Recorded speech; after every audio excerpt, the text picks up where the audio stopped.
Hello. So I finally got this copy. I got a few copies of my first self-published book, Sorceress of Angra. That's Jennifer Teixeira. That's me. I do have another book published with my publisher, Moon Books, and that's The Temple of the Bones, Rituals to the Goddess Hecate. And that is also a wonderful book. It's based off of what my coven and what we did for rituals for the dark of the moon for the goddess Hecate. And there's ritual outlines in there and just like little things to help guide you in your own ritual creations.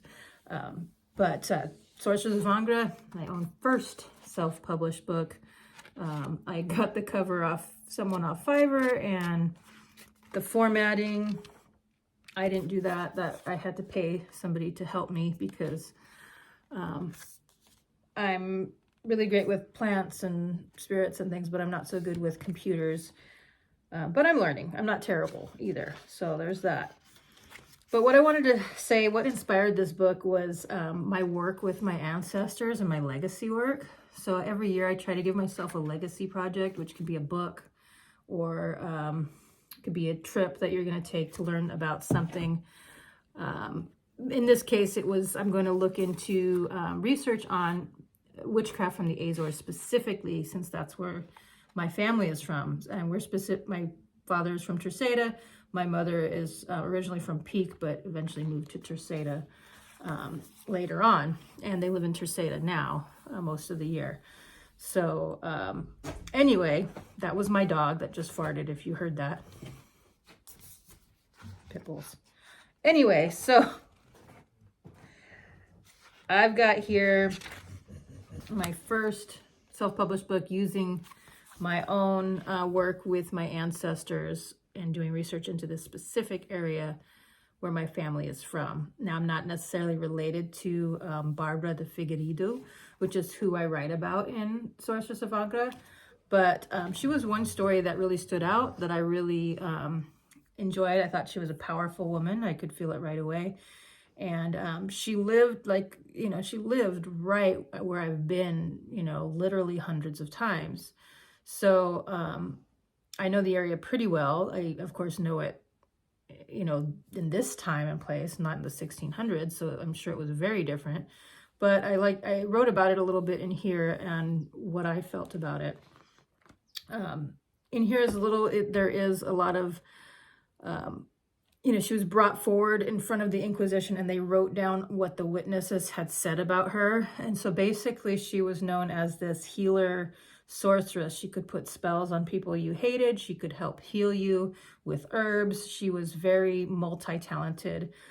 She would call upon the saints and she would call upon the devils, Barabbas and so on, to help with any kind of work she might want.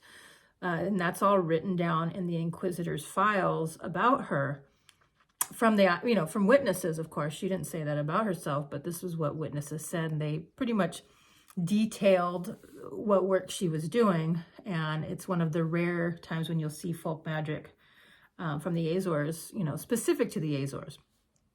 Anyway, so Barbara was... she was getting it on. She had a lot of stuff going on. She was really talented. She had influence. She had to have an influence. And you can read about that more in the book. I don't want to give it away, but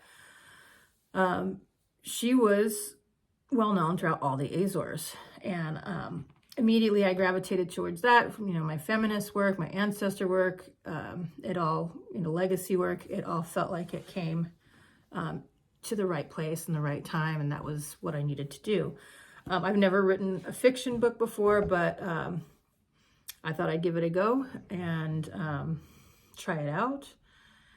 And this is what, this is what we got. The first few pages are actually, I don't know if you can see that with the light, but there's a few people who were also accused.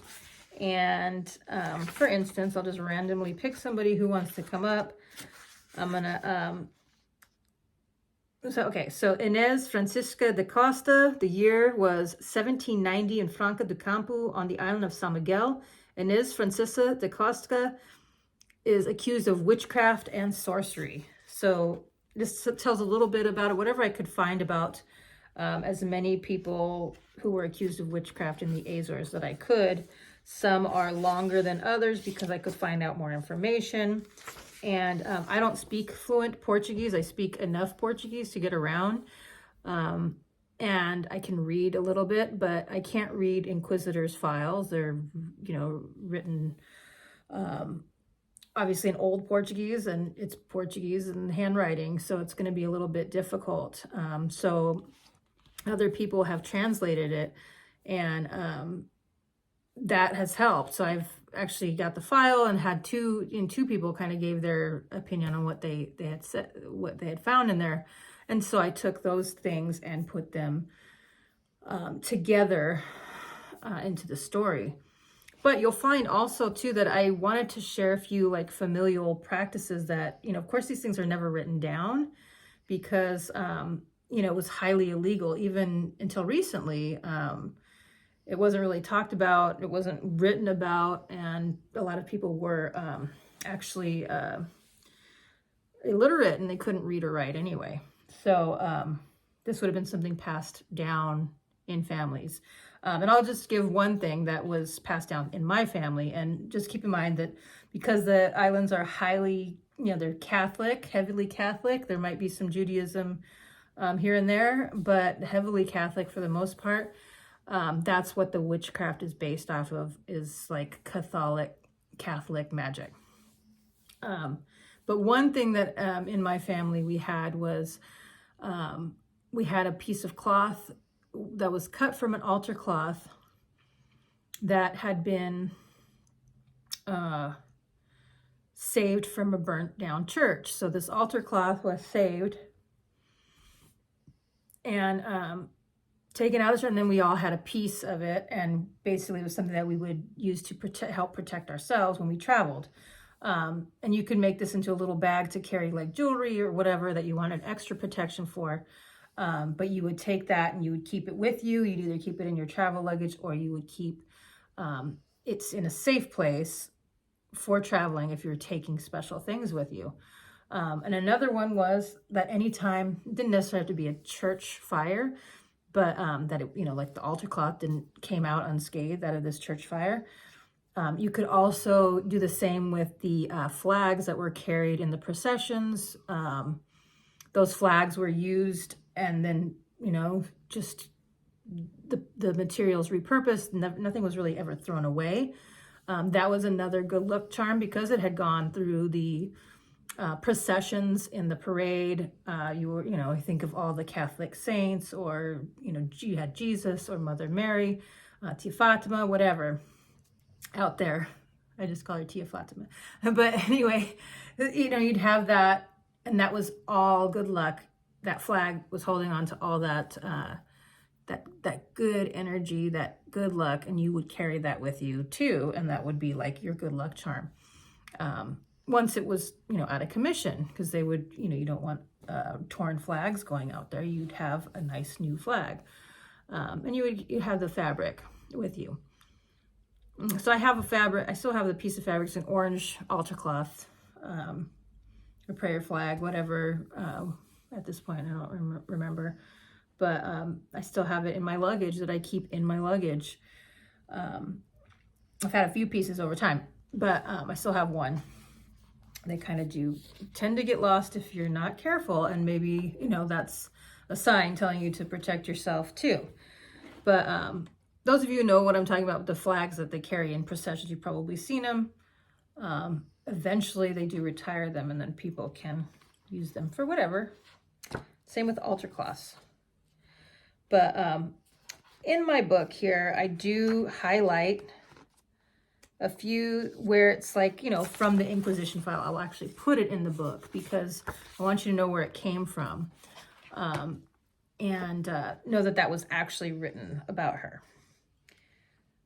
There are quite a few things in here that are like from the book of Saint Cyprian that kind of look like similar to what she was practicing or what they had said about her. And I think this is before the book of Saint Cyprian was even discovered.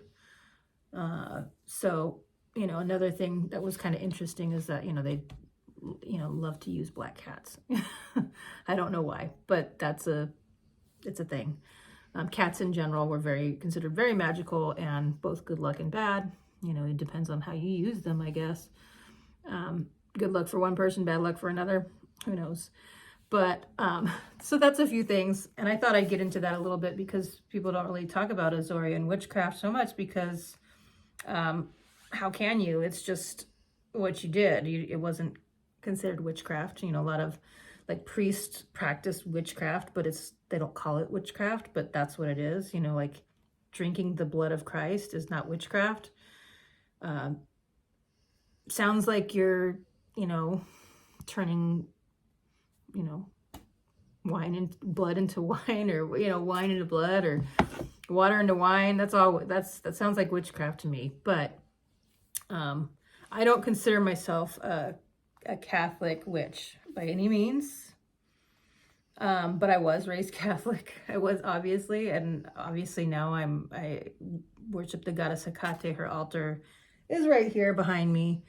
And I have a love and fascination for the Greek gods, so I tend to focus on that. But for ancestor work, it is perfectly acceptable to look into what your own witchkin might have practiced depending on where they're from.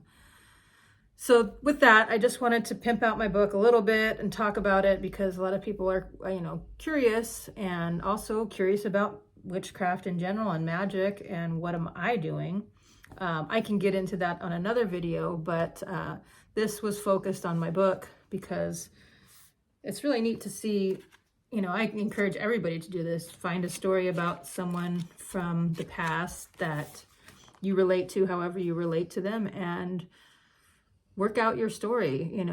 It may not be 100% true to history, but really what is? There's not, there's no story that's 100% true. It's, you're passing it along for hundreds of years, and, we have things written down, but words don't tell the whole story. Being there does. And the only person who's going to know what happened was Barbara. So anyway, you can find Sorceress of Angra on Amazon currently, and you might find it in my shop, and that's therootcutter.com. I will have a few copies, but I'm actually pretty close to being sold out myself, and I have to place another order. So you can look at therootcutter.com, or even hummingbirdhoney.etsy.com might have some. I'm not sure yet where I'm going to put them, but just wanted to say hi and let you know what's going on. Thanks for watching.